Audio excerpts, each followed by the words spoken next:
La fille n'était qu'une pauvre serveuse. Mais quand elle a vu le millionnaire sur le point de boire, elle a crié devant tout le monde. Personne ne comprenait. Quelques secondes plus tard, la vérité a éclaté. Et ce moment a changé leur vie à jamais. La lumière dorée du soleil couchant filtrait à travers les immenses baies vitrées du palais de cristal, transformant le prestigieux restaurant en un écrin scintillant au cœur de Lyon.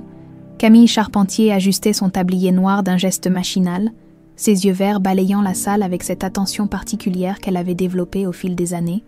À 28 ans, elle connaissait chaque recoin de cet établissement huppé où elle travaillait depuis maintenant 3 ans. Table 12, Camille, lance à Pierre, le maître d'hôtel, en désignant une table près de la fenêtre, où venaient de s'installer 3 personnes élégamment vêtues. Elle s'approcha discrètement, plateau en main, et ne put s'empêcher d'observer le trio. L'homme qui présidait la table dégageait une prestance naturelle. Cheveux châtains soigneusement coiffés, costume sur mesure d'un bleu marine profond, et ce regard intelligent qui semblait tout absorber autour de lui. Théodore Marchand, 35 ans, héritier d'un empire commercial que tout Lyon respectait. À sa droite, Clara Bazin rayonnait dans une robe rouge écarlate qui mettait en valeur sa silhouette parfaite.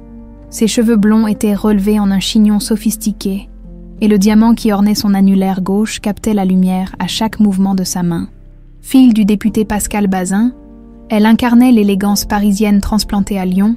En face d'eux, Guillaume Aguirre, la quarantaine distinguée, consultait son téléphone tout en participant à la conversation, avocat réputé et parrain de Théodore. Il était de ces hommes qui inspiraient de confiance au premier regard. « Bonsoir, je suis Camille, et je vais m'occuper de vous ce soir », dit-elle avec le sourire professionnel qu'elle maîtrisait parfaitement. « Puis-je vous proposer quelque chose à boire en attendant ?» Théodore leva les yeux vers elle, et pendant un bref instant, Camille sentit quelque chose d'étrange, comme une connexion silencieuse qui la troubla plus qu'elle ne l'aurait voulu. « Nous célébrons nos fiançailles », annonça Clara d'une voix mélodieuse, en agitant sa main baguée. « Champagne, bien sûr, votre meilleur millésime.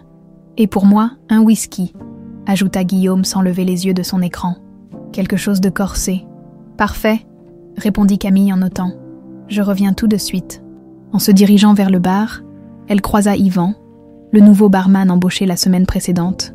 Grand, mince, avec des traits anguleux et des yeux sombres qui semblaient toujours observer, il préparait déjà les commandes avec une précision presque mécanique. « Les boissons pour la table 12 », dit-elle. Yvan hocha la tête sans un mot. Il avait cette habitude dérangeante de ne jamais vraiment regarder les gens en face, toujours légèrement de côté, comme s'il calculait quelque chose en permanence. Camille retourna auprès de ses clients avec les amuse-bouches. La conversation tournait autour des projets d'expansion de l'entreprise Marchand, et elle ne put s'empêcher d'écouter distraitement. « Père aurait été fier de voir où nous en sommes aujourd'hui », disait Théodore avec une certaine mélancolie. 20 ans après sa mort, l'entreprise n'a jamais été aussi prospère. Un pincement au cœur serra Camille. 20 ans, exactement le temps écoulé depuis la mort de son propre père dans ce terrible accident de voiture qui avait bouleversé sa vie et celle de sa mère. Benoît était un visionnaire, confirma Guillaume. Il a posé des bases solides. Camille s'éloigna, troublée par cette coïncidence temporelle qui ravivait des souvenirs douloureux. Elle pensait à sa mère, Edith, qui l'attendait à la maison avec ses médicaments et sa maladie qui progressait inexorablement. C'était pour payer ses traitements coûteux qu'elle enchaînait les heures au restaurant. Un mouvement au bar attira son attention. Yvan préparait les boissons, et quelque chose dans ses gestes la mit mal à l'aise. Il jeta un coup d'œil furtif autour de lui, avant de sortir un petit flacon de sa poche. D'un geste rapide, il versa quelques gouttes d'un liquide transparent dans l'un des verres. Le cœur de Camille s'accéléra. Elle connaissait cette gestuelle pour avoir aidé sa mère avec ses nombreux médicaments. Mais surtout, une odeur particulière lui parvint. Cette senteur légèrement sucrée et métallique qu'elle avait appris à reconnaître. La digitoxine, un médicament cardiaque qui, à forte dose, pouvait être mortel. L'adrénaline monta d'un coup, sans réfléchir. Elle se dirigea vers le bar. « Yvan, les boissons sont prêtes. » Il sursauta légèrement et glissa le flacon dans sa poche. « Oui, tout de suite. » Il plaça les 3 verres sur le plateau qu'elle tendit. Camille nota quel verre avait été trafiqué, celui destiné à Théodore, reconnaissable par la nuance particulière du whisky. De retour à la table, Elle distribua le champagne à Clara et Guillaume, puis s'approcha de Théodore avec le verre suspect. Son cœur battait la chamade. Que faire? Comment expliquer? Comment prouver? Votre whisky, monsieur, dit-elle en tendant le verre. Théodore sourit et porta le verre à ses lèvres. C'était maintenant, ou jamais. Oh! S'exclama Camille, en faisant semblant de trébucher. Elle heurta volontairement le bras de Théodore. Le verre lui échappa des mains et se brisa sur le sol dans un fracas qui attira tous les regards. « Mon Dieu, je suis désolée, » dit-elle, feignant la confusion la plus totale. « Quelle maladroite je fais !» Théodore se leva d'un bond, sa chemise éclaboussée. « Ce n'est rien, vraiment, » dit-il avec une élégance qui la surprit. « Ça arrive. » Mais ses yeux scrutaient le visage de Camille avec une intensité troublante, comme s'il cherchait à comprendre quelque chose. « Je vais vous chercher un autre verre immédiatement, » proposa-t-elle en s'agenouillant pour ramasser les morceaux. C'est à ce moment qu'elle aperçut Yvan près de la sortie de service. En train d'enfiler discrètement sa veste, leurs regards se croisèrent une seconde. Il y eut dans ses yeux une lueur de compréhension glacée, puis il disparut. En ramassant les débris, Camille récupéra discrètement quelques fragments du verre et repéra le petit flacon que Yvan avait laissé tomber dans sa précipitation. Elle le glissa dans sa poche. « Vraiment, ne vous inquiétez pas, vous. » insista Théodore en l'aidant à se relever. Ces choses arrivent. Mais quelque chose dans son regard avait changé. Il l'observait maintenant avec une curiosité évidente, comme s'il avait perçu que cet accident n'en était peut-être pas un. Le reste de la soirée se déroula dans une tension palpable. Clara et Guillaume semblaient contrariés par l'incident, mais Théodore demeurait pensif, jetant régulièrement des coups d'œil vers Camille. Lorsqu'ils partirent enfin, il s'arrêta près d'elle. « Merci pour votre service ce soir », dit-il simplement, mais avec une intonation qui suggérait bien plus.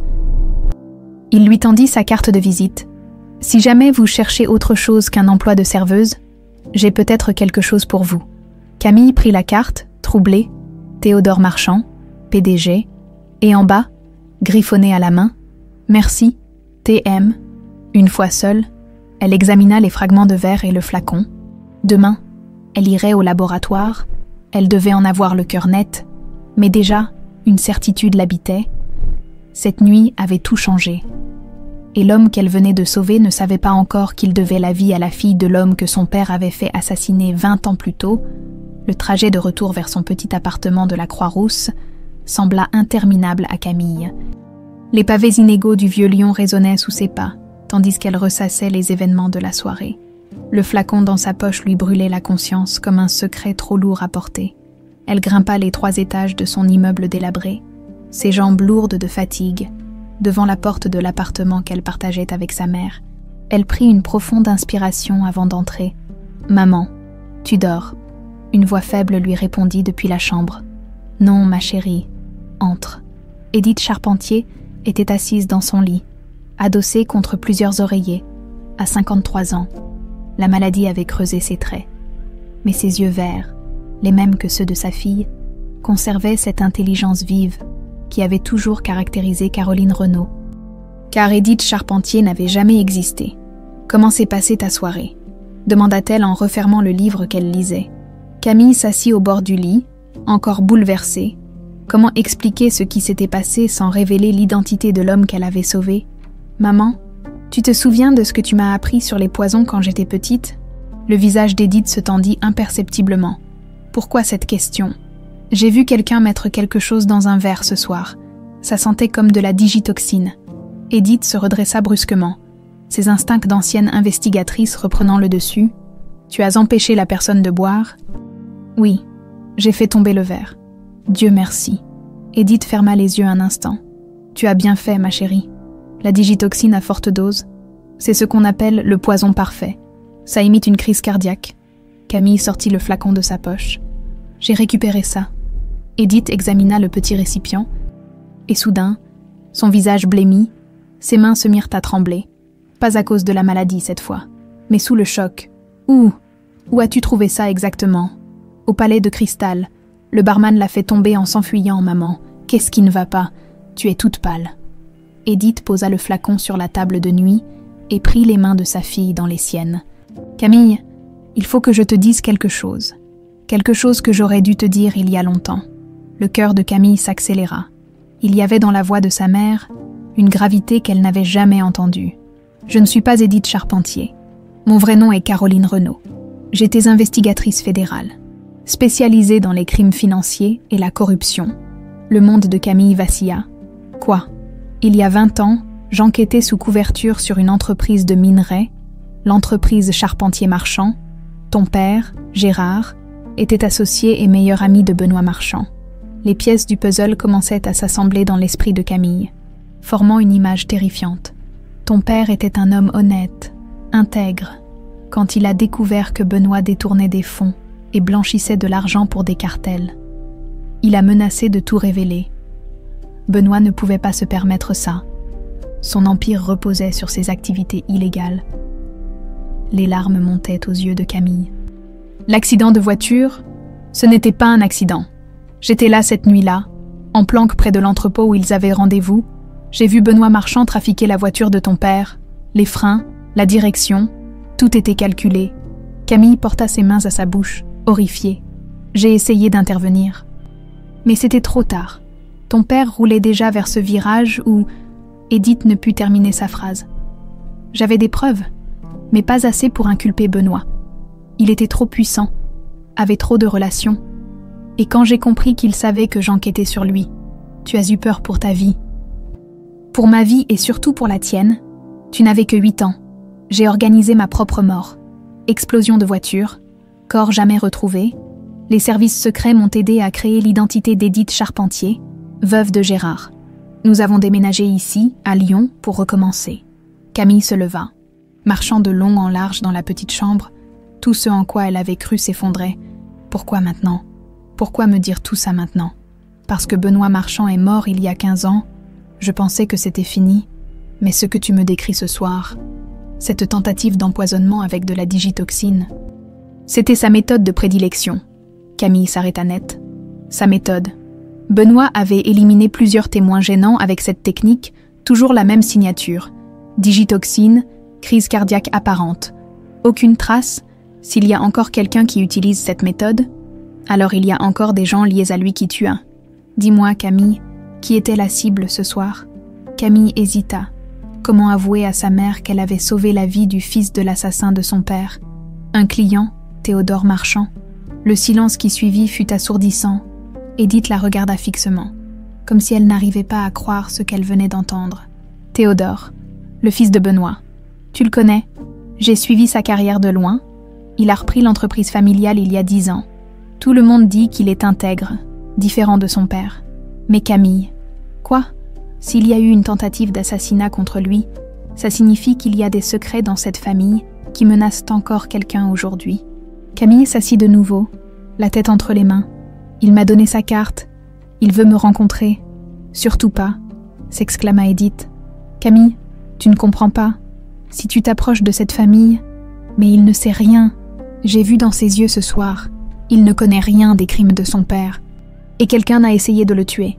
Les enfants de monstres restent dangereux, même s'ils l'ignorent. Non, maman, pas lui. Camille réalisa soudain ce qu'elle venait de dire et la conviction dans sa propre voix.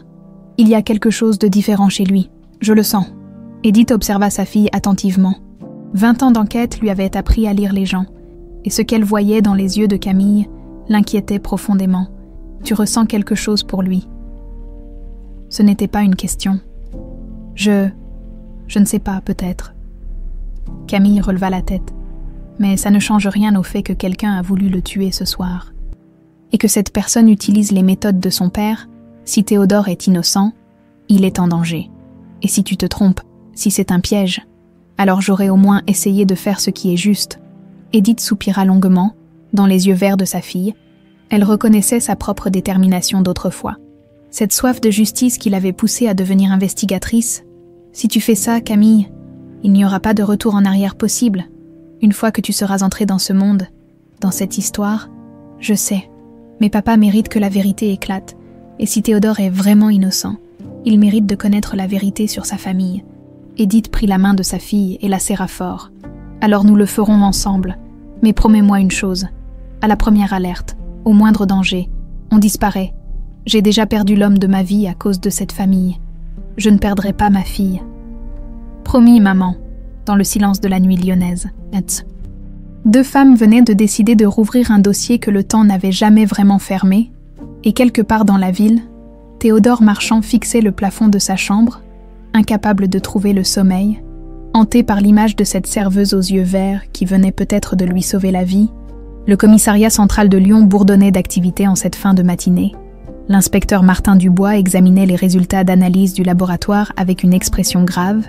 La digitoxine était bien présente dans les fragments de verre que Camille avait apportés anonymement, accompagnés d'une lettre expliquant la tentative d'empoisonnement au palais de cristal.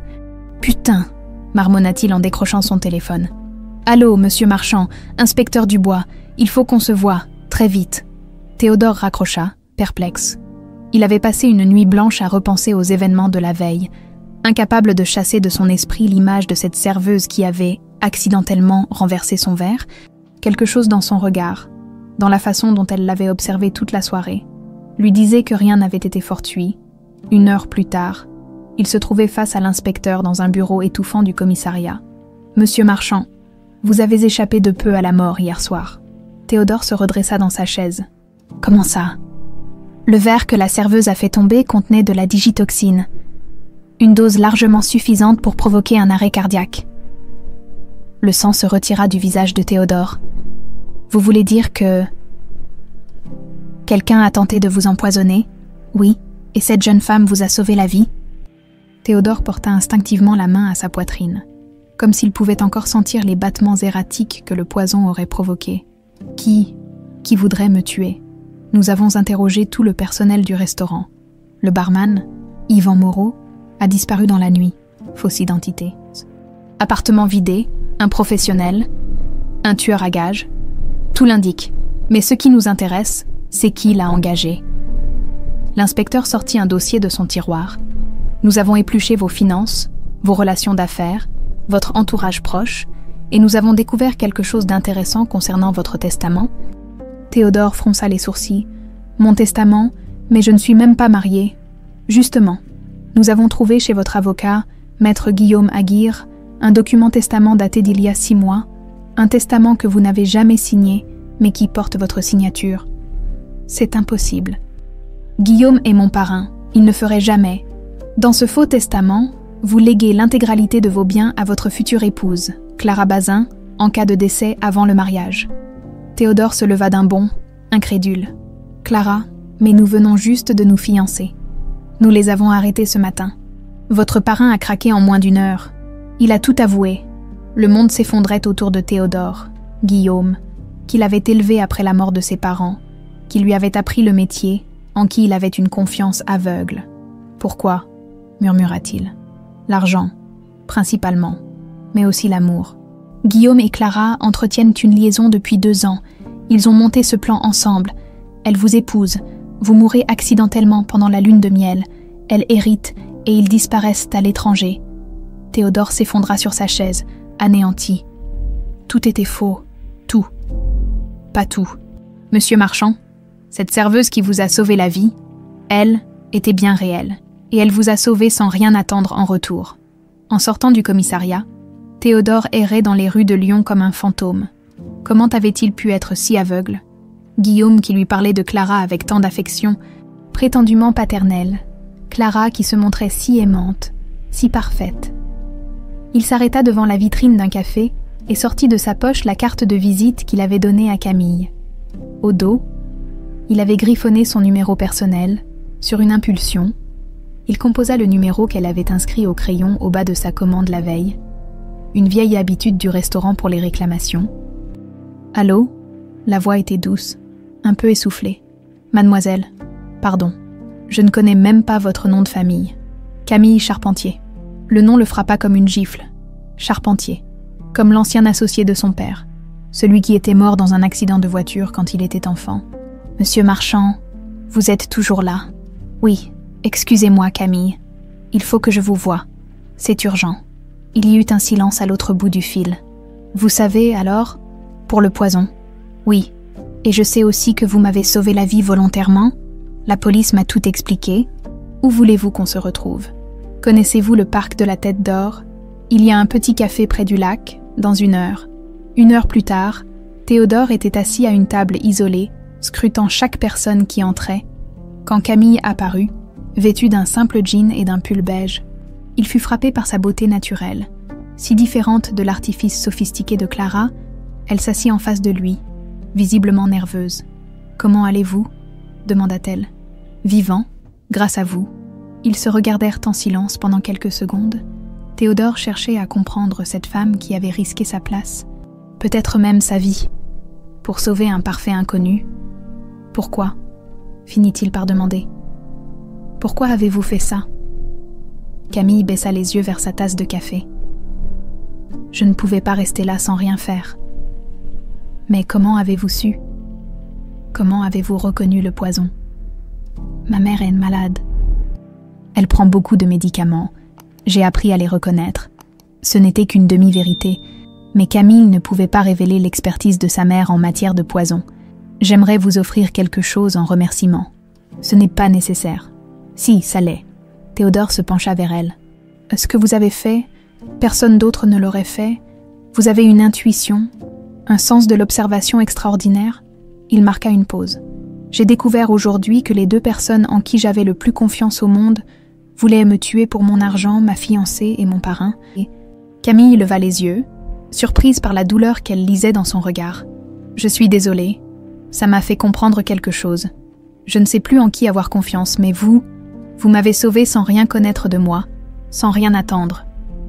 Il sortit une carte de sa poche. J'aimerais vous embaucher comme consultante en sécurité personnelle. Quoi ? Mais je ne connais rien à la sécurité. Vous avez détecté une tentative d'assassinat que personne d'autre n'a vue. Vous avez des instincts que l'argent ne peut pas acheter. Camille regarda la carte. Le salaire proposé était 3 fois ce qu'elle gagnait au restaurant. Monsieur Marchand. Théodore, je ne suis qu'une serveuse. Je n'ai aucune formation pour ce genre de travail. Vous avez quelque chose de plus précieux qu'une formation. De l'intégrité. Et après ce qui s'est passé, c'est tout ce qui compte pour moi. Il se leva et posa de l'argent sur la table. Réfléchissez-y. Mon offre tient. Et Camille. Oui, merci. Pour tout. En le regardant s'éloigner, Camille sentit son cœur s'emballer. Il y avait quelque chose chez cet homme. Une vulnérabilité sous l'assurance. Une tristesse dans le regard qui contrastait totalement avec l'image qu'elle s'était faite des marchands. Le soir même, elle retrouva sa mère dans la cuisine de leur petit appartement. Alors, comment ça s'est passé ? Il m'a proposé un travail. Edith leva les yeux de sa tisane. Quel genre de travail ? Consultante en sécurité personnelle. Camille ? Non, c'est trop dangereux. Maman ? Regarde-nous. Regarde cet appartement. Tes médicaments qu'on peut à peine payer. Cette opportunité pourrait tout changer. Au prix de ta vie peut-être. Il n'est pas comme son père. Je l'ai vu aujourd'hui. Détruit par la trahison de sa fiancée et de son parrain, il ne sait rien des crimes de sa famille. Edith observa sa fille attentivement. « Tu as des sentiments pour lui ? Peut-être. Mais ce n'est pas pour ça que je veux accepter. C'est pour nous, pour notre avenir, et peut-être aussi pour découvrir enfin la vérité sur papa. » Edith soupira profondément. « Si tu fais ça, promets-moi d'être prudente. Et au moindre signe de danger, je sais, maman, on disparaît. » Cette nuit-là, Camille s'endormit avec la carte de Théodore sur sa table de nuit, ne sachant pas encore qu'en acceptant cette offre, elle s'apprêtait à entrer dans un monde où le passé et le présent allaient s'entremêler de façon explosive. 3 semaines s'étaient écoulées depuis que Camille avait accepté l'offre de Théodore. Chaque matin, elle se rendait au siège social de l'entreprise Marchand, un imposant bâtiment de verre et d'acier qui dominait le quartier de la Part-Dieu. Son nouveau bureau, adjacent à celui de Théodore, lui offrait une vue panoramique sur Lyon, mais c'était surtout la proximité avec son patron qui troublait ses nuits. « Camille, vous pourriez jeter un œil à cette invitation ?» demanda Théodore en entrant dans son bureau, une enveloppe dorée à la main. Elle leva les yeux de son écran d'ordinateur, où elle étudiait les profils de sécurité des nouveaux employés. Au fil des jours, elle avait découvert qu'elle possédait effectivement un instinct particulier pour détecter les comportements suspects. Un gala de charité, dit-elle en parcourant l'invitation. L'association des entrepreneurs lyonnais, ça me semble légitime. C'est bien ce que je pensais. Théodore s'appuya contre le bureau, plus proche qu'il ne l'aurait été avec n'importe quel autre employé. Mais j'aimerais que vous m'accompagniez. Pour surveiller. Camille sentit son pouls s'accélérer. « M'accompagner? Mais je ne suis que votre consultante sécurité. » Justement, qui de mieux placé pour repérer un danger qu'une personne qui a déjà sauvé ma vie? Leurs regards se croisèrent et restèrent accrochés quelques secondes de trop. Il y avait dans les yeux de Théodore une chaleur qui n'avait rien de professionnel, et Camille sentit ses joues s'empourprer. « D'accord, » murmura-t-elle. « J'accepte. » Ce soir-là, Camille rentra chez elle, l'esprit en ébullition. Sa mère l'attendait dans le salon, installée dans son fauteuil préféré avec un livre. « Bonsoir, ma chérie. Comment s'est passée ta journée ?» Camille s'effondra sur le canapé en face de sa mère. « Maman, je crois que j'ai un problème. » Edith referma son livre et observa sa fille attentivement. « Quel genre de problème ?»« Je crois que je suis en train de tomber amoureuse de lui. » Le silence qui suivit fut pesant. Edith posa son livre et se pencha vers sa fille. « Camille, nous en avions parlé. C'est exactement ce que je craignais. Mais maman, tu ne le connais pas comme moi maintenant. Il n'est pas du tout comme son père. Comment peux-tu en être sûre ?» Camille se leva et commença à faire les 100 pas dans le petit salon. « Parce que je le vois tous les jours. Je vois comment il traite ses employés, avec quel respect. Je vois comment il s'inquiète pour la sécurité de chacun depuis l'attentat. Je vois comment il a restructuré l'entreprise pour la rendre plus éthique. Comment il a coupé les ponts avec certains partenaires douteux. Ça pourrait être de la manipulation. Non. » Camille s'arrêta devant sa mère. Hier, il a passé 2 heures au téléphone avec la veuve d'un ancien employé pour s'assurer qu'elle touchait bien sa pension. Il ne savait pas que je l'entendais. Il n'avait aucune raison de jouer la comédie. Edith soupira profondément. Et lui, qu'est-ce qu'il ressent? Camille rougit de nouveau. Je crois qu'il y a quelque chose aussi. La façon dont il me regarde parfois. Dont il trouve des prétextes pour passer dans mon bureau. Camille, réfléchis bien à ce que tu dis. Tu es en train de tomber amoureuse du fils de l'homme qui a tué ton père. Mais il ne sait rien. Il était enfant quand c'est arrivé. Edith se leva à son tour, s'approchant de sa fille. Et que feras-tu le jour où tu devras lui dire la vérité? Le jour où tu devras lui expliquer qui tu es vraiment? Cette question hantait Camille depuis des jours. Je ne sais pas. Peut-être qu'on n'aura jamais besoin de lui dire. Peut-être qu'on peut juste vivre notre vie sans remuer le passé. Tu crois vraiment que c'est possible? Que tu peux construire un amour sur un mensonge aussi énorme? Camille s'assit de nouveau, la tête entre les mains. Non, tu as raison. Mais maman, qu'est-ce que je fais? Mon cœur me dit qu'il est différent, qu'il mérite de connaître la vérité sur son père. Ma raison me dit de m'enfuir avant qu'il ne soit trop tard. Edith vint s'asseoir à côté de sa fille et lui prit la main. Raconte-moi. Raconte-moi vraiment qui il est, cet homme. Pendant l'heure qui suivit, Camille parla de Théodore avec une passion qu'elle ne chercha plus à dissimuler. Elle raconta ses gestes de bonté quotidiens, sa façon de traiter le personnel de ménage avec le même respect que ses directeurs, son engagement caritatif discret, sa vulnérabilité depuis la trahison de Guillaume et Clara. « Il m'a parlé de son enfance hier, » dit-elle en conclusion. « Il m'a dit qu'il avait toujours eu l'impression que son père lui cachait quelque chose, qu'il y avait des zones d'ombre dans l'histoire familiale. Il pense que c'est pour ça que quelqu'un a voulu le tuer. » Edith écouta attentivement, et pour la première fois depuis 20 ans, elle se surprit à repenser à Benoît Marchand, non pas comme au monstre qu'il était, mais comme au père d'un enfant innocent. « Tu sais ce qui me frappe le plus dans ce que tu me racontes, » dit-elle finalement. « Quoi ? Il ressemble à ton père. À Gérard, cette intégrité, cette façon de se préoccuper des autres. » Camille la regarda, surprise. « Tu penses vraiment ça ? » « Oui, et ça me terrifie, parce que si tu as raison sur son caractère, alors nous sommes face à un dilemme terrible. Lequel ? Si Théodore est vraiment l'homme que tu décris, alors il mérite de connaître la vérité sur son père. Mais en la lui révélant, nous risquons de détruire l'homme que tu aimes. » Elles restèrent silencieuses un long moment, chacune perdue dans ses pensées. « Maman, je peux te poser une question ? » « Bien sûr. Si papa était encore vivant, qu'est-ce qu'il me conseillerait ?» Edith sourit tristement. « Il te dirait probablement de suivre ton cœur, mais de ne jamais oublier qui tu es et d'où tu viens. Il te dirait que la vérité finit toujours par éclater, et qu'il vaut mieux la dire soi-même plutôt que de la subir. Alors tu penses que je devrais lui dire ?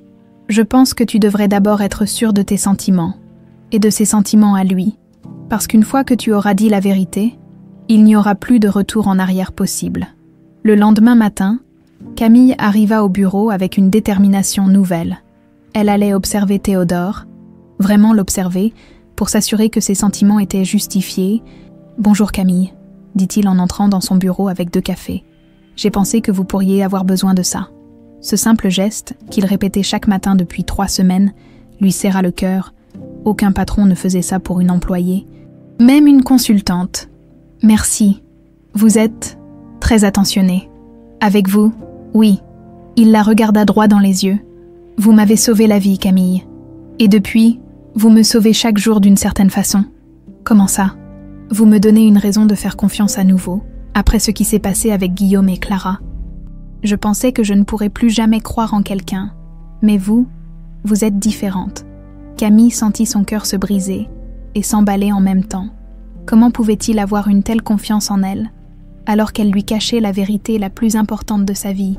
« Théodore, Non, oui, elle faillit tout dire à cet instant.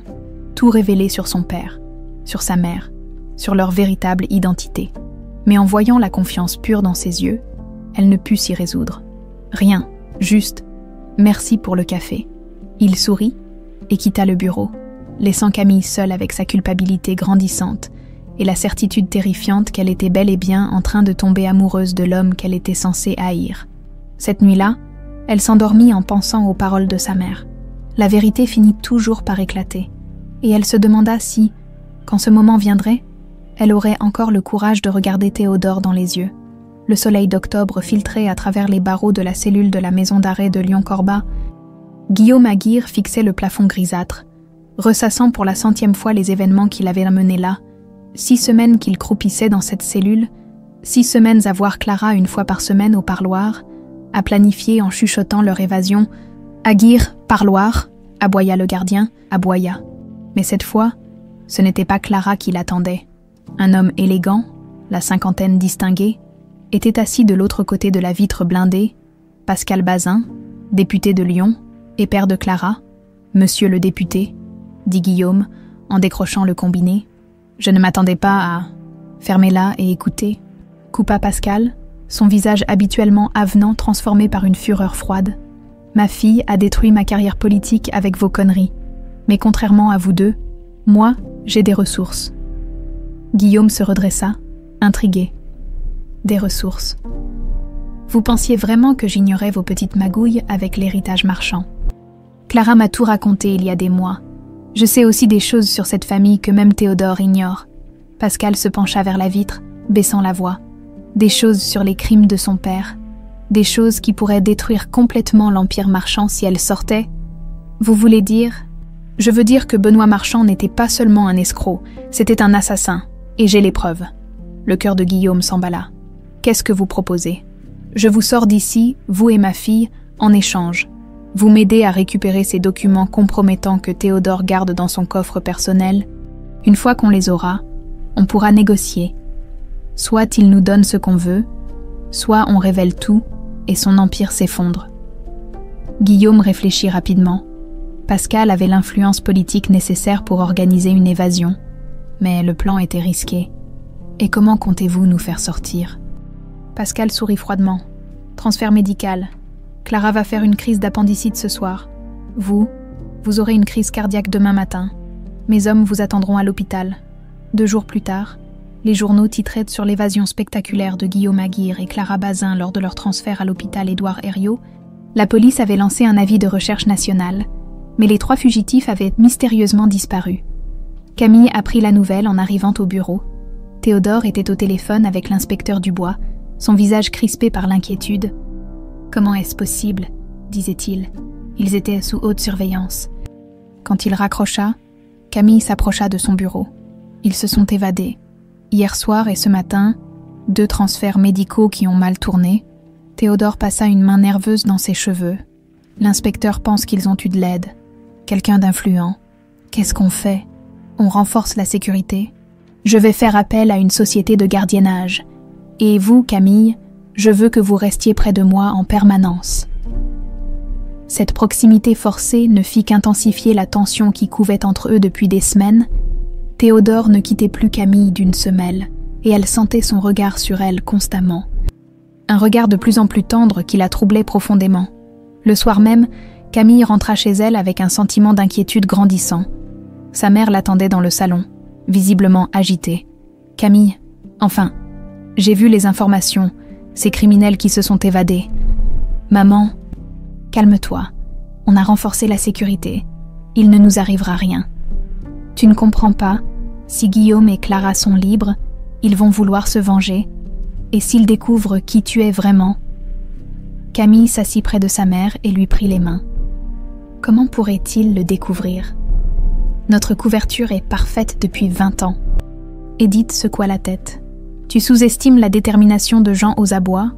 Et si Pascal Bazin est derrière leur évasion comme le pensent les journalistes, alors ils ont des moyens considérables. Cette nuit-là, aucune des deux femmes ne trouva le sommeil. À 3 heures du matin, Camille fut réveillée par un bruit dans la cuisine. Elle se leva silencieusement et s'approcha de la porte de sa chambre. Sa mère n'était plus dans son lit. Camille descendit doucement les escaliers et trouva Edith dans la cuisine, en train de bourrer un sac de voyage avec des médicaments et des documents. « Maman, qu'est-ce que tu fais ?» Edith sursauta. « Camille, tu m'as fait peur. Je prépare un sac de secours, au cas où il faudrait partir rapidement. Tu as si peur que ça. » Edith s'assit lourdement sur une chaise. « J'ai survécu 20 ans en restant vigilante. Mon instinct me dit qu'on est en danger. » Le lendemain matin, l'angoisse d'Edith se révéla prophétique. Camille venait de terminer sa journée de travail quand son téléphone vibra. Un message d'un numéro inconnu, avec une pièce jointe vidéo. Ses mains tremblèrent en ouvrant le fichier. Sa mère apparaissait à l'écran, ligotée sur une chaise dans ce qui ressemblait à un entrepôt abandonné. Ses yeux étaient emplis de terreur, mais elle gardait une dignité qui serra le cœur de Camille. « Bonjour ma chère Camille », disait une voix off que Camille reconnut comme étant celle de Guillaume. Ou devrais-je dire, fille de Caroline Renaud. Camille sentit le sol se dérober sous ses pieds. Oui, nous savons qui vous êtes vraiment. Nous savons que votre chère maman est l'ex-investigatrice fédérale qui enquêtait sur la famille Marchand il y a 20 ans. La caméra fit un zoom sur le visage d'Edith. Nous savons aussi qu'elle possède des informations qui pourraient détruire Théodore Marchand, mais nous voulons autre chose. Clara apparut dans le champ, un sourire cruel aux lèvres. Nous voulons que vous alliez dans le bureau de votre cher patron ce soir. Dans son coffre personnel, il y a un dossier rouge marqué « Succession Benoît Marchand ». Vous allez nous l'apporter. Guillaume reprit la parole. Vous avez jusqu'à minuit. Entrepôt 47, zone industrielle de Vèze. Venez seul avec le dossier, et votre mère ressortira vivante. Prévenez la police ou Théodore, et elle meurt. La vidéo se terminait sur un gros plan du visage terrorisé d'Edith. Camille resta pétrifiée quelques secondes. Puis la panique la submergea. Il savait tout. Comment était-ce possible? Son téléphone vibra de nouveau. Un SMS. On sait que tu es encore au bureau, on te surveille, n'essaie rien de stupide. Camille regarda autour d'elle. Le bureau de Théodore était à côté du sien, séparé par une simple cloison vitrée. Elle pouvait voir le coffre derrière son bureau. Ce coffre dont elle avait mémorisé la combinaison par accident quelques semaines plus tôt, ses mains tremblaient tellement qu'elle avait du mal à tenir son téléphone. Comment en était-elle arrivée là? Comment ces criminels avaient-ils découvert leur identité secrète? Elle pensa à appeler la police. Puis se ravisa, et s'ils ne bluffaient pas, et s'ils tuaient vraiment sa mère, un autre message arriva. Au fait, nous avons aussi des photos de tes petites tête-à-tête romantiques avec Théodore. Tu crois qu'il t'aimera encore quand il saura que tu es la fille de l'homme qu'il croit être mort dans un accident, mais qui a en fait été assassiné par son père? Dépêche-toi, le temps presse. Camille ferma les yeux, luttant contre les nausées qui montaient. Tout s'effondrait. Son histoire d'amour naissante avec Théodore, sa nouvelle vie, l'espoir d'un avenir meilleur, tout était en train de voler en éclats. Elle regarda le bureau de Théodore. Il était parti depuis 1 heure, pour une réunion en ville. Le bâtiment était presque désert. C'était maintenant ou jamais. En se dirigeant vers le coffre, Camille avait l'impression de marcher vers sa propre condamnation. Chaque pas la rapprochait de la trahison ultime envers l'homme qu'elle aimait. Mais que pouvait-elle faire d'autre? Sa mère était tout ce qui lui restait au monde. Elle composa la combinaison avec des doigts tremblants. 1, 5, 0, 3, 8, 5. La date de naissance de Théodore, Le coffre s'ouvrit dans un déclic sinistre qui résonna comme un glas dans le silence du bureau. Le dossier rouge était là, exactement où Guillaume l'avait dit. Camille le saisit d'une main tremblante, son cœur battant si fort qu'elle était sûre qu'on pouvait l'entendre dans tout l'étage.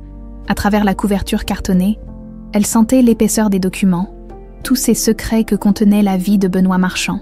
Elle referma le coffre et glissa le dossier dans son sac à main. Il était 21h30. Elle avait encore du temps avant le rendez-vous, mais chaque minute qui passait rendait la situation plus irréelle, plus cauchemardesque. « Camille, qu'est-ce que vous faites encore là ?» La voix de Théodore la fit sursauter violemment. Il se tenait dans l'encadrement de la porte, encore vêtu de son costume de réunion, un sourire surpris aux lèvres. « J'avais oublié quelque chose, » balbutia-t-elle. Le sang se retirant de son visage, Théodore fronça les sourcils en remarquant sa pâleur. « Ça va, vous êtes toute blanche. »« Oui. »« Oui, ça va, je suis juste fatiguée. » Il s'approcha d'elle, inquiet. « Vous êtes sûre ? Vous tremblez ?» C'était vrai. Ses mains tremblaient tellement qu'elle n'arrivait plus à tenir son sac correctement. Théodore posa une main douce sur son bras. « Camille, qu'est-ce qui se passe ?» Son contact, son si tendre et protecteur, faillit la faire craquer. Comment pouvait-elle trahir cet homme qui ne lui avait montré que de la bonté? Mais l'image de sa mère ligotée lui revint en mémoire. Rien, vraiment, je rentre chez moi. Elle fit un pas vers la sortie, mais Théodore lui barra le passage. Non, il y a quelque chose qui ne va pas. Vous me faites confiance, n'est-ce pas? La question la transperça comme une lame. Confiance, le mot qu'elle était en train de piétiner avec ce vol. Bien sûr que je vous fais confiance. Alors dites-moi ce qui vous tracasse. Camille ferma les yeux, luttant contre les larmes qui montaient. Si seulement elle pouvait tout lui expliquer. Mais comment révéler à un homme qu'on aime que son père était un assassin? Comment lui dire qu'on l'espionne depuis des semaines? Comment avouer qu'on vient de voler ses documents les plus confidentiels? Je ne peux pas. Pourquoi? Parce que si je vous le dis, vous me détesterez. Théodore la regarda intensément, puis prit son visage entre ses mains avec une douceur infinie. Camille, il n'y a rien que vous puissiez me dire qui me ferait vous détester. Rien. Ces mots furent la goutte de trop. Les larmes qu'elle retenait depuis des heures se mirent à couler. D'abord en silence, puis en sanglots incontrôlables. Si, il y a quelque chose. Il y a même beaucoup de choses. Théodore l'attira contre lui, et elle se laissa aller contre son torse, respirant son parfum familier, qui lui avait apporté tant de réconfort ces dernières semaines. Alors dites-moi, quoi que ce soit, on trouvera une solution ensemble. Non, vous ne comprenez pas. Elle se dégagea brusquement de son étreinte, ses yeux verts brillants de larmes et de désespoir. Vous ne comprenez pas qui je suis vraiment. Alors expliquez-moi. Camille le regarda longuement dans quelques heures. Sa mère serait peut-être morte, dans quelques minutes. L'homme qu'elle aimait la détesterait pour le restant de ses jours, autant que la vérité sorte de sa bouche plutôt que de celle de ses ravisseurs. Mon nom n'est pas vraiment Camille Charpentier. Enfin si, mais c'est compliqué. Théodore fronça les sourcils, ne comprenant pas. Ma mère s'appelle Caroline Renaud. C'était une investigatrice fédérale spécialisée dans les crimes financiers. Il y a 20 ans, elle enquêtait sur une entreprise de minerais. Votre entreprise, celle de votre père. Le visage de Théodore se figea. Qu'est-ce que vous dites? Mon père. Gérard Charpentier était l'associé et le meilleur ami de Benoît Marchand, jusqu'à ce qu'il découvre que votre père détournait des fonds et blanchissait de l'argent pour des cartels. Théodore recula d'un pas, comme si elle l'avait frappé. Non, c'est impossible. Mon père a menacé de tout révéler. Alors votre père l'a fait assassiner. Ma mère était en planque cette nuit-là. Elle a tout vu. Le sabotage de la voiture, l'accident qui n'en était pas un. Vous mentez. La voix de Théodore était devenue dure, presque méconnaissable. Mon père n'était pas un assassin. Ma mère a dû forger sa propre mort pour nous protéger. Nous avons vécu 20 ans dans le mensonge, avec de fausses identités, pour échapper à votre famille. Théodore porta ses mains à sa tête, comme s'il essayait de retenir ses pensées qui s'éparpillaient. Pourquoi? Pourquoi vous me dites ça maintenant? Pourquoi avoir accepté ce travail si... Parce que Guillaume et Clara ont enlevé ma mère? Le cri de Camille résonna dans le bureau silencieux. Ils savent qui nous sommes vraiment. Ils menacent de la tuer si je ne leur apporte pas. Elle s'arrêta, réalisant qu'elle venait de révéler la vraie raison de sa présence ici ce soir. « Si vous ne leur apportez pas quoi ?» Théodore la regardait maintenant avec une méfiance glacée qui lui brisa le cœur. « Le dossier rouge de votre coffre, celui sur la succession de votre père ?» Le silence qui suivit fut assourdissant. Théodore se dirigea lentement vers son bureau et regarda son coffre ouvert. « Vous l'avez pris ?» Ce n'était pas une question. « Théodore, vous l'avez pris ?» répéta-t-il en se retournant vers elle. Ses yeux brillants de colère et de douleur. Tout ça, c'était un mensonge. Votre sauvetage, votre travail ici, vos sentiments, tout. Non, mes sentiments sont vrais. Je vous aime. Vous m'aimez. Il éclata d'un rire amer. Vous m'espionnez depuis des mois. Vous m'avez volé. Vous m'avez menti sur tout. Je n'avais pas le choix. Il y a toujours le choix. Vous auriez pu me dire la vérité. Et que se serait-il passé? Vous m'auriez cru. Vous auriez accepté que votre père soit un assassin. Théodore se tut, parce qu'au fond de lui, il savait qu'elle avait raison. Il n'aurait jamais accepté de telles accusations sans preuve. Dans ce dossier, continua Camille d'une voix brisée, il y a les preuves des crimes de votre père. Ma mère me l'a dit.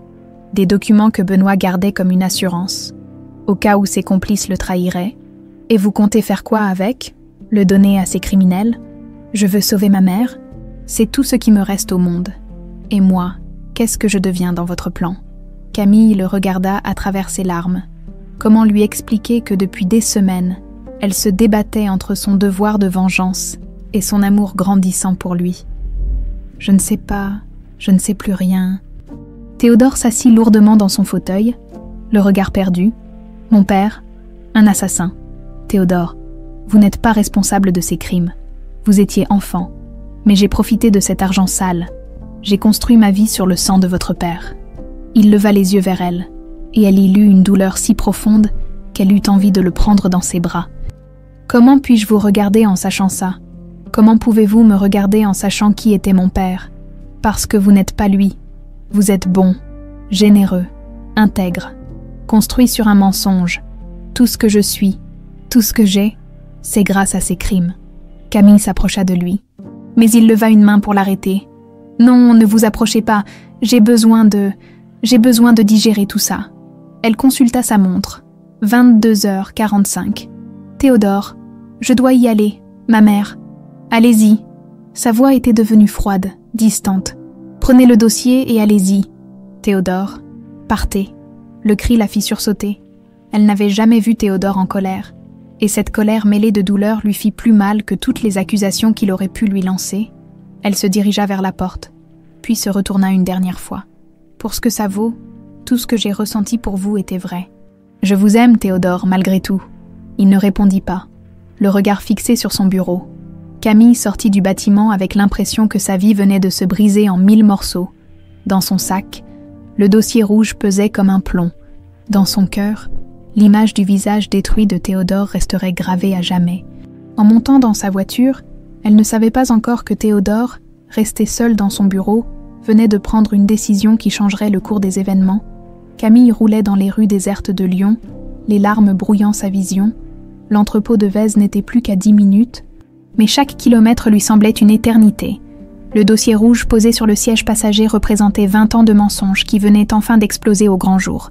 Son téléphone sonna, numéro inconnu. « Allô, ma chérie, c'est moi. » La voix d'Édith, faible mais déterminée, la fit sangloter. « Maman, tu vas bien? Ils ne t'ont pas fait de mal. Écoute-moi bien, Camille. Ne viens pas, c'est un piège. » « Quoi? J'ai entendu leur conversation. Ils comptent nous tuer toutes les deux une fois qu'ils auront le dossier. Ils ne peuvent pas se permettre de laisser des témoins vivants. Mais maman, appelle la police. Maintenant. » La communication fut coupée brutalement. Camille entendit des cris étouffés, puis plus rien. Elle s'arrêta sur le bas-côté, tremblante. Que faire? Appeler la police et risquer la vie de sa mère? Continuer et se jeter dans un piège mortel? Son téléphone vibra de nouveau. Cette fois, c'était un numéro qu'elle connaissait bien. Théodore. Où êtes-vous? Sa voix était tendue, mais il n'y avait plus de colère, juste de l'inquiétude. En route vers l'entrepôt, Théodore. Je suis désolée. Écoutez-moi, j'ai ouvert le dossier.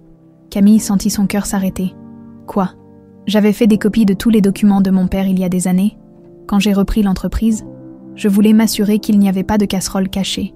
Il marqua une pause. Votre mère avait raison. Mon père était un monstre.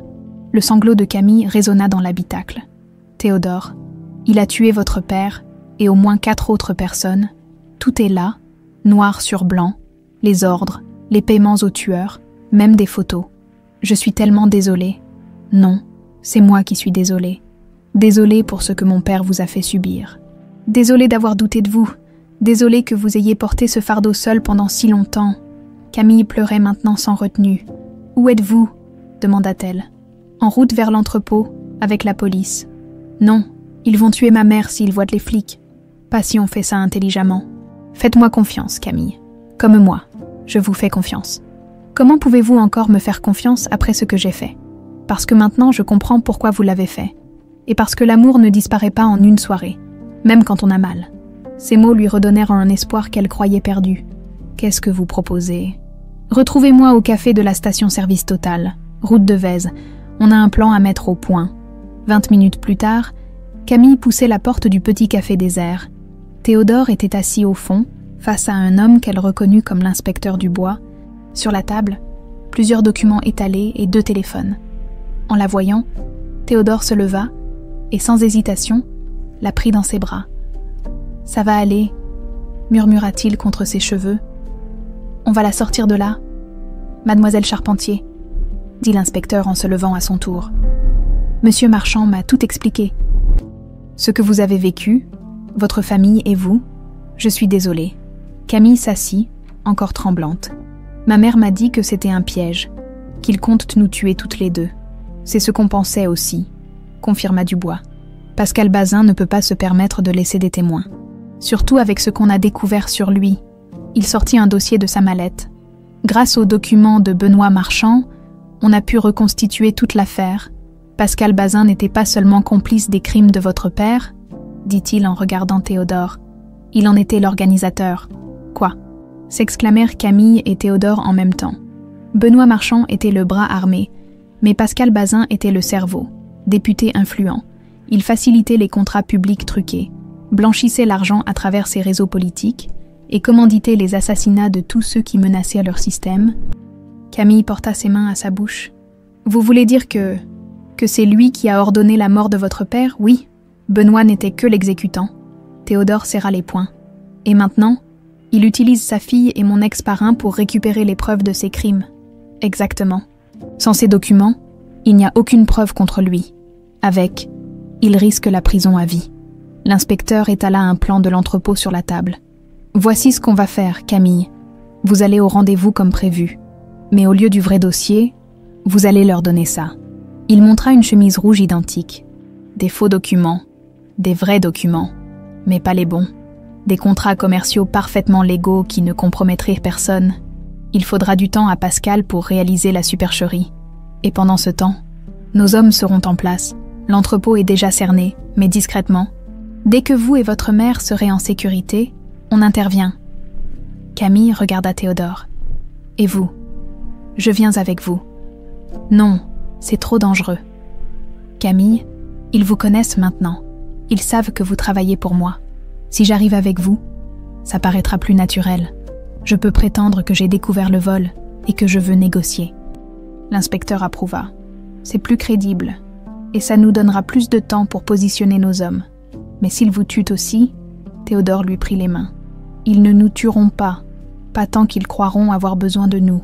Et dès qu'on aura votre mère, la police interviendra. » Camille hésitait encore. « Faites-moi confiance, » insista-t-il. « Comme vous m'avez fait confiance en me sauvant la vie ce soir-là au restaurant. » 1 heure plus tard, ils roulaient vers l'entrepôt dans la voiture de Théodore, le faux dossier sur la banquette arrière, dans leurs oreillettes discrètes.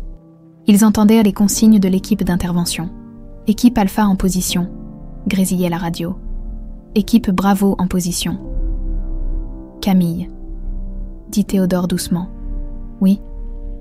Quoi qu'il arrive ce soir, je veux que vous sachiez que je ne regrette rien, ni de vous avoir rencontré, ni de vous avoir fait confiance, ni de vous aimer, Théodore.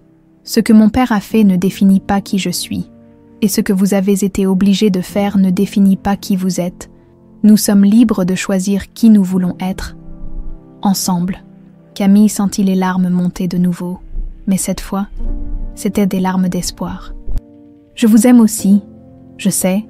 Il lui sourit, et dans ce sourire, elle retrouva l'homme dont elle était tombée amoureuse. Alors, on va récupérer votre mère, et on clôt cette histoire ensemble. D'accord, d'accord. L'entrepôt 47 se dressait devant eux, sombre et menaçant dans la nuit. Mais pour la première fois depuis des heures, Camille se sentait forte. Elle n'était plus seule face à ses démons. L'homme qu'elle aimait était à ses côtés, et ensemble, ils allaient affronter les fantômes du passé. En descendant de voiture, elle serra le faux dossier contre elle et prit une profonde inspiration. Dans quelques minutes, tout serait fini. D'une façon ou d'une autre, l'entrepôt 47 dressait sa silhouette menaçante dans la zone industrielle de Vèze. Ses vitres brisées ressemblaient à des yeux morts qui observaient la nuit. Camille et Théodore s'approchèrent lentement, leurs pas résonnant sur l'asphalte craquelé. Dans l'oreillette de Camille, la voix de l'inspecteur Dubois grésillait doucement. « Équipe en position. Procédez avec prudence. » La grande porte coulissante de l'entrepôt était entr'ouverte, laissant filtrer une lumière jaunâtre. Théodore serra la main de Camille. « Courage, » murmura-t-il. Ils poussèrent la porte et pénétrèrent dans le vaste espace. L'entrepôt était plongé dans une semi-obscurité, éclairé seulement par quelques ampoules nues, suspendues aux poutres métalliques. L'odeur de rouille et d'humidité prenait à la gorge. Au centre de l'espace, 3 silhouettes les attendaient. Guillaume Aguirre, vêtu d'un costume froissé, affichait un sourire mauvais. Clara Bazin, toujours élégante malgré les circonstances, les observait avec un mélange de curiosité et de mépris, et entre eux, Pascal Bazin, la cinquantaine distinguée, irradiait une autorité glaciale qui glaçait le sang. Derrière eux, attachée à une chaise, Édith leva la tête en voyant sa fille. Même ligotée, elle conservait cette dignité qui avait caractérisé Caroline Renaud des années plus tôt. « Ah, nos invités d'honneur », lança Pascal d'une voix théâtrale. « La touchante réunion familiale. Laissez ma mère partir », dit Camille d'une voix qu'elle voulait ferme. « J'ai ce que vous voulez. » Elle leva le dossier rouge. « Tiens, tiens », ricana Guillaume. Le petit patron a découvert le pot aux roses. Théodore s'avança d'un pas, imposant malgré la situation. « Guillaume, comment avez-vous pu, après tout ce que ma famille a fait pour vous ?»« Ta famille ?» Guillaume éclata d'un rire amer. « Ta famille m'a traité comme un larbin pendant des années. J'ai construit l'empire marchand autant que ton père, mais qui a eu la reconnaissance, qui a eu l'argent. Mon père vous faisait confiance. Ton père était un assassin, » cracha Guillaume. « Et toi, tu es son digne héritier, vivant dans l'ignorance bénie de tes crimes. » Pascal Bazin leva une main pour faire taire Guillaume. « Assez de sentimentalisme. Nous avons des affaires plus urgentes à régler. » Il s'approcha de Camille, ses yeux froids la jaugeant. « Alors, ma chère, vous avez découvert qui était vraiment votre petite famille ?» La fille de Caroline Renaud et l'héritier de Benoît Marchand. Quelle ironie du sort. « Comment avez-vous découvert notre identité ?» demanda Camille. Pascal sourit froidement. « Les services secrets ne sont pas les seuls à avoir des archives. Quand j'ai appris que Guillaume et Clara avaient échoué à tuer Théodore, j'ai fait mes propres recherches sur la serveuse mystérieuse qui l'avait sauvée, une femme qui reconnaît la digitoxine, qui a les réflexes d'une professionnelle, ça ne court pas les rues. Il a suffi de recouper quelques informations, » ajouta Clara. L'âge, le physique, les dates. Caroline Renaud avait une fille de 8 ans quand elle a disparu. Camille Charpentier est apparue dans les registres de Lyon quelques mois plus tard, même âge, même physique. Pascal se tourna vers Théodore. « Et vous, mon cher Théodore, vous étiez si prévisible, embaucher votre sauveuse, lui faire confiance aveuglément. L'amour rend si vulnérable. Que voulez-vous exactement ?» demanda Théodore. « Ce que je veux... » Pascal éclata de rire. « Je veux que cette histoire reste enterrée. Votre père et moi, nous avons bâti un système parfait pendant des années. Contrat public, blanchiment d'argent, élimination des gêneurs. Tout fonctionnait à merveille, jusqu'à ce que ce crétin de Gérard Charpentier se mette à jouer les justiciers. » Édith redressa la tête, ses yeux lançant des éclairs. Gérard était un homme intègre. Il ne pouvait pas fermer les yeux sur vos crimes. Et regardez où ça l'a mené, répliqua Pascal avec cruauté. 6 pieds sous terre, comme tous ceux qui ont eu la mauvaise idée de se mettre en travers de ma route. Vous, c'est vous qui avez ordonné sa mort, balbutia Camille. Bien sûr, Benoît n'était qu'un exécutant, très doué, certes, mais sans vision. Moi, j'avais le réseau, les contacts politiques, la stratégie. Votre père n'était qu'un dommage collatéral nécessaire. La rage monta en Camille. Mais Théodore lui serra discrètement le bras pour la retenir. « Et maintenant » demanda-t-il. « Qu'est-ce que vous comptez faire de nous » Pascal échangea un regard avec Guillaume et Clara. « Maintenant, mon cher Théodore, vous allez tous disparaître. Un terrible accident d'entrepôt, une explosion de gaz qui ne laissera aucune trace, et moi, je continuerai ma brillante carrière politique avec cette épée de Damoclès en moins au-dessus de ma tête. Les gens nous cherchaient, protesta Camille. La police sait que nous sommes ici. Non, ma chère. Ils savent que vous avez reçu un message de chantage. Mais ils ignorent le lieu exact. D'ici demain matin, quand ils retrouveront vos corps calcinés, il sera trop tard pour remonter jusqu'à nous. Guillaume sortit un bidon d'essence de derrière une caisse. Désolé, Théodore. Vraiment. Mais les affaires sont les affaires. Il commença à arroser le sol autour d'eux. L'odeur âcre de l'essence emplit l'air. « Attendez !» cria Camille. « Le dossier, vous ne voulez pas vérifier son contenu d'abord ?» Pascal s'arrêta. « Bien sûr, donnez-moi ça. » Camille tendit le faux dossier, priant pour que la supercherie ne soit pas découverte trop vite. Pascal l'ouvrit et commença à parcourir les documents. Au bout de quelques secondes, son visage se figea. « Qu'est-ce que c'est que ça ? Des contrats d'exportation de minerais, des factures. » Il leva les yeux vers Camille, ses traits déformés par la fureur. « Où sont les vrais documents, petite garce ? Je ne sais pas de quoi vous parlez. Ne me prenez pas pour un imbécile. Où sont les preuves des assassinats, les ordres de paiement, les photos ?»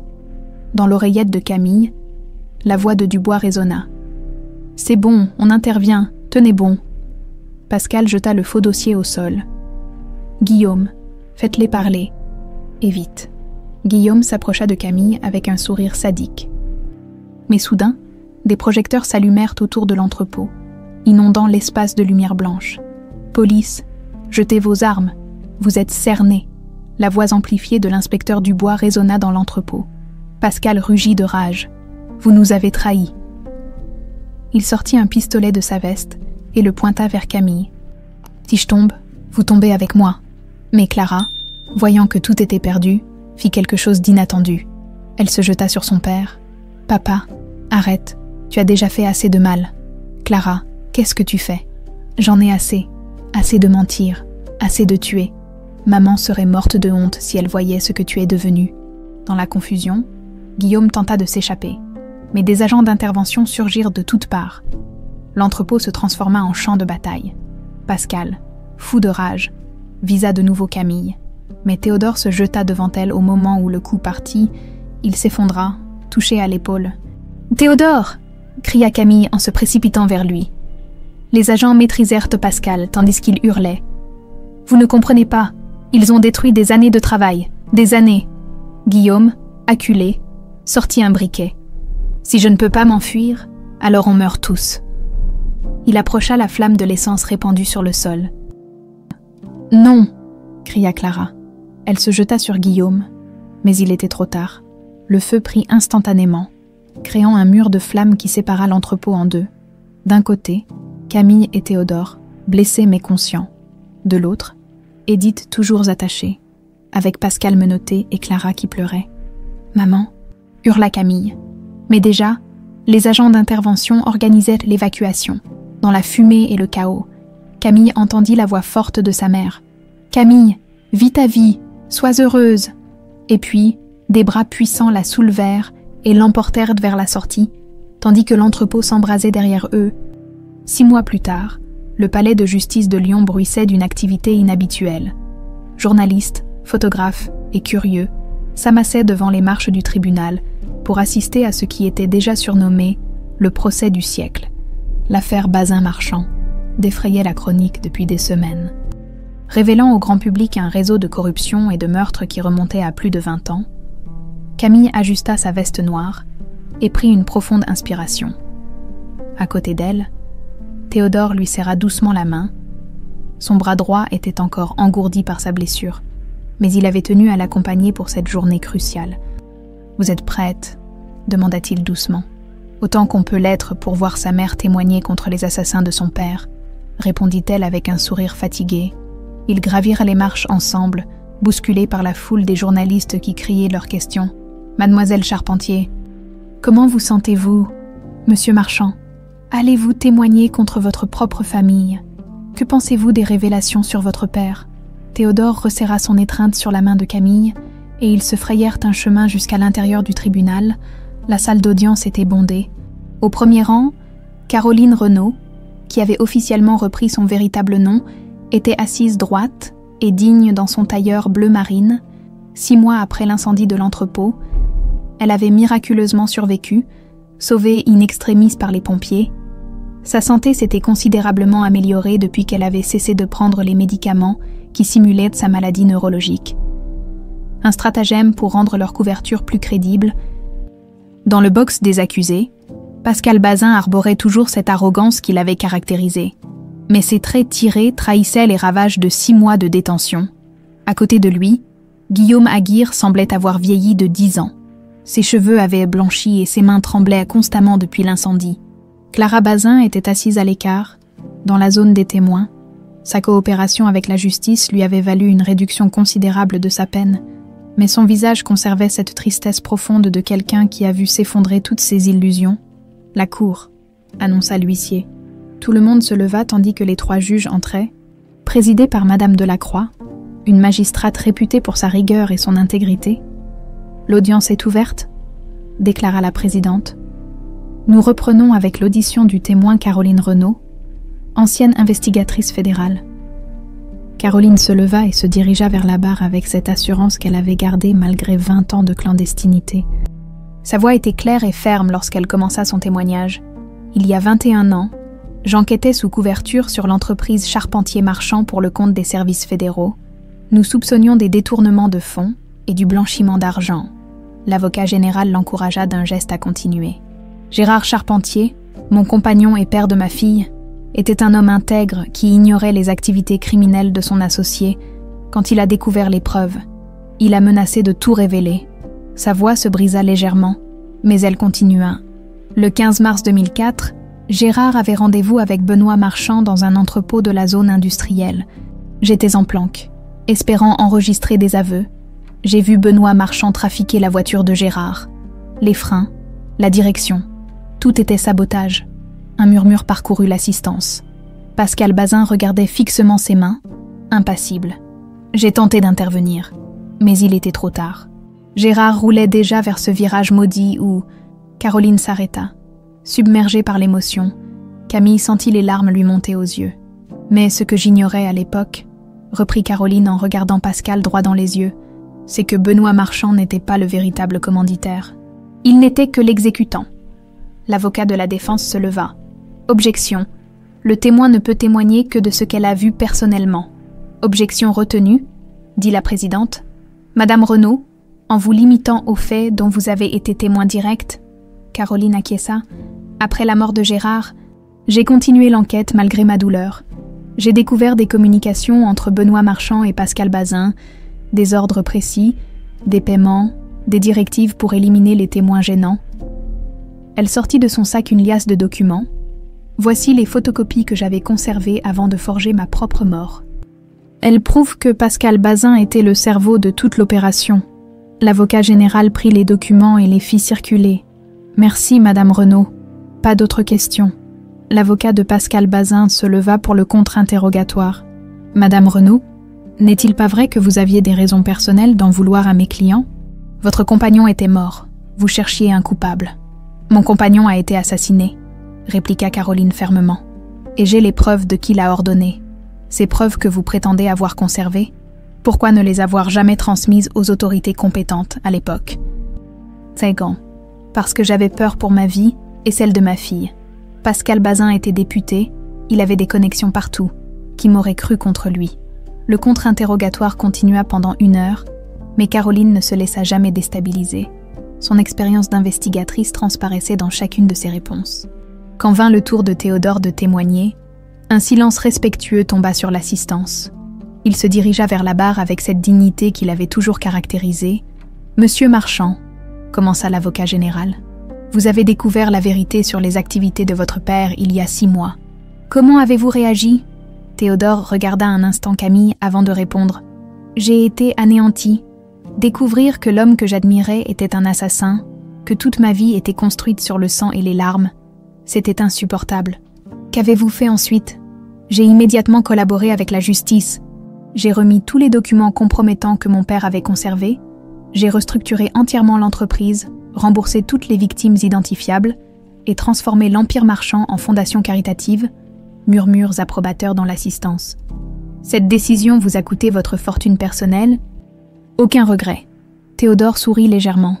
L'argent sale n'apporte que le malheur. J'ai découvert que la vraie richesse, c'est d'avoir la conscience tranquille et d'être aimé pour ce qu'on est vraiment, pas pour ce qu'on possède. Son regard croisa celui de Camille, et elle lui sourit à travers ses larmes. Quand Clara Bazin témoigna contre son propre père, ce fut le moment le plus bouleversant du procès. Elle révéla des décennies de chantage, de manipulation et de crimes que Pascal avait commis, utilisant sa position politique pour couvrir ses activités criminelles. Mon père n'était pas seulement complice des crimes de Benoît Marchand, déclara-t-elle, les larmes aux yeux. Il était leur organisateur. Il a fait tuer au moins 7 personnes sur 20 ans, des entrepreneurs honnêtes, des journalistes curieux, des témoins gênants. Pascal Bazin explosa de rage. « Tu me trahis, ton propre père, après tout ce que j'ai fait pour toi. Vous avez fait de moi une meurtrière, » cria Clara. « Vous m'avez manipulé pour que je tue un innocent. »« Silence, » ordonna la présidente. « Huissier, maîtrisez l'accusé. » Le procès se poursuivit pendant 3 semaines. Témoins, experts, reconstitution. Tout concourait à démontrer l'ampleur du réseau criminel dirigé par Pascal Bazin avec la complicité de Benoît Marchand. Le jour du verdict, la tension était à son comble. Pascal Bazin fut condamné à la réclusion criminelle à perpétuité pour 7 assassinats et association de malfaiteurs. Guillaume Aguirre écopa de 20 ans de prison. Clara, grâce à sa coopération, fut condamnée à 8 ans avec sursis partiel. En sortant du tribunal, Camille et Théodore furent assaillis par les journalistes, mais cette fois, ils acceptèrent de répondre à quelques questions. « Mademoiselle Charpentier, que représente ce verdict pour vous ? Justice est enfin rendue à mon père et à toutes les victimes. Nous pouvons enfin tourner la page et construire l'avenir. Monsieur Marchand, comment voyez-vous votre nouvelle vie ? Comme une chance de racheter les erreurs du passé, la Fondation Marchand aide maintenant les familles victimes de la corruption et de la violence. C'est notre façon de transformer le mal en bien. Y a-t-il quelque chose entre vous deux ? Théodore et Camille échangèrent un regard complice. Nous apprenons à nous connaître vraiment, sans mensonge cette fois, dit Camille en souriant. Et c'est encore plus beau que ce que nous avions imaginé, ajouta Théodore, en descendant les marches du palais de justice, main dans la main. Ils savaient que le plus difficile était derrière eux. La vérité avait enfin triomphé, et ils pouvaient désormais envisager l'avenir avec sérénité. 2 ans plus tard, le soleil de juin inondait les jardins du château de Montchat, aux portes de Lyon, entre les roses anciennes et les tilleuls centenaires. Une centaine d'invités étaient rassemblés pour célébrer un mariage qui avait défié toutes les probabilités. Camille, radieuse dans sa robe de soie ivoire, ajustait le voile de dentelle que sa mère avait porté 28 ans plus tôt pour son propre mariage avec Gérard. « Tu es magnifique, ma chérie », murmura Caroline en arrangeant une dernière mèche de cheveux de sa fille. À 55 ans, Caroline Renaud avait retrouvé cette vitalité qui l'avait caractérisée du temps où elle était investigatrice. Ses cheveux, désormais argentés, encadraient un visage apaisé où la sérénité avait remplacé les années d'angoisse. La médaille de la Légion d'honneur qu'elle portait fièrement sur sa robe bordeaux témoignait de la reconnaissance officielle de ses 20 ans de service dans l'ombre. « J'aurais tellement aimé que papa soit là, » dit Camille, les larmes aux yeux. « Il est là, ma chérie. Je le sens. Et il est fier de la femme que tu es devenue. » Caroline prit les mains de sa fille dans les siennes. « Tu sais, quand j'ai découvert que tu étais tombée amoureuse du fils de Benoît Marchand, j'ai eu peur que l'histoire se répète. Mais Théodore t'a prouvé qu'on peut choisir qui on veut être, indépendamment de l'héritage de nos parents. Tu l'aimes bien maintenant. N'est-ce pas ?» Caroline sourit. « Comment ne pas aimer un homme qui a tout sacrifié pour faire le bon choix qui a transformé un empire criminel en force pour le bien, et surtout, qui rend ma fille si heureuse. » Un coup discret à la porte les interrompit. Maître Dubois, l'ancien inspecteur devenu maire de Lyon, passa la tête. « Mesdames, c'est l'heure. » Théodore commence à s'impatienter. Camille éclata de rire. Même le jour de leur mariage, Théodore gardait cette ponctualité qui l'amusait tant. En sortant du château, elle découvrit l'allée bordée de pétales de roses blanches. Les invités s'étaient levés, et au bout du chemin fleuri, sous une arche de lierre et de pivoine, Théodore l'attendait dans son costume gris anthracite. Quand leurs regards se croisèrent, le temps sembla suspendu. 2 ans de reconstruction, de découvertes mutuelles, de guérison des blessures du passé, avaient forgé entre eux un amour plus fort que tous les obstacles. Caroline accompagna sa fille jusqu'à l'hôtel, puis se tourna vers Théodore. « Je te confie ce que j'ai de plus précieux au monde, » dit-elle en lui prenant les mains. « Protège-la, aime-la, et rendez-vous heureux tous les deux. »« Je vous le promets, » répondit Théodore avec cette sincérité qui le caractérisait. Caroline embrassa sa fille, puis se dirigea vers Théodore. Dans un geste qui surprit tous les invités, elle le prit dans ses bras. « Bienvenue dans la famille, mon fils, » murmura-t-elle. Théodore sentit les larmes lui monter aux yeux. Depuis la mort de ses parents, il n'avait plus eu de vraie famille. Caroline venait de lui en offrir une nouvelle. La cérémonie, célébrée par Caroline elle-même, qui avait obtenu une autorisation spéciale pour officier, fut empreinte d'une émotion rare. Quand vint le moment des vœux personnels, Théodore prit les mains de Camille. « Camille, il y a 3 ans, vous m'avez sauvé la vie en renversant un verre de poison, mais ce que vous ignoriez, c'est que vous étiez en train de sauver bien plus qu'une vie. Vous sauviez un homme qui se perdait dans les mensonges de sa famille, qui ne savait plus en qui faire confiance, qui croyait que l'amour véritable n'existait pas. » Sa voix se brisa légèrement. « Vous m'avez montré que nous ne sommes pas prisonniers du passé, que nous pouvons choisir qui nous voulons être. Grâce à vous, j'ai découvert que la vraie richesse n'était pas dans les comptes en banque, mais dans le sourire de la femme qu'on aime au réveil. » Il sortit l'alliance de sa poche. « Je promets de vous chérir chaque jour de ma vie, de construire avec vous un avenir digne de nos rêves, et de faire en sorte que votre père, où qu'il soit fier de l'homme que je vais devenir à vos côtés. » Camille pleurait maintenant sans retenue. « Théodore, quand j'ai appris qui vous étiez vraiment, j'ai cru que notre histoire était impossible. Comment pouvait-on aimer le fils de celui qui avait détruit notre famille? Mais vous m'avez prouvé que l'amour peut triompher de la haine, que la vérité peut guérir même les blessures les plus profondes. » Elle lui caressa le visage. « Vous avez eu le courage de regarder la vérité en face, de sacrifier votre fortune pour réparer les erreurs du passé. Vous avez transformé un héritage de mort en mission de vie. Comment ne pas vous aimer? Je promets de vous aimer non pas malgré notre histoire, mais grâce à elle, parce qu'elle nous a appris que l'amour véritable peut naître des circonstances les plus improbables, et qu'ensemble, nous pouvons transformer le poison en remède. » Quand Caroline les déclara mari et femme, les applaudissements éclatèrent dans les jardins. Mais pour Camille et Théodore, seuls au monde dans leur bulle de bonheur, il n'y avait plus que leurs lèvres qui se joignaient et leur cœur qui battait à l'unisson. La réception se déroula dans une atmosphère de joie pure.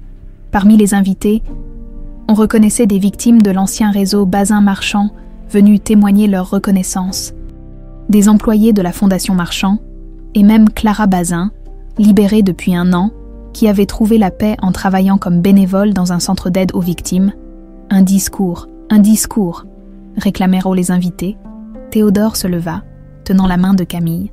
« Mes amis, il y a 2 ans, j'ai découvert que ma vie entière reposait sur un mensonge, que l'homme que j'admirais était un criminel, que la fortune dont j'avais hérité était souillée de sang.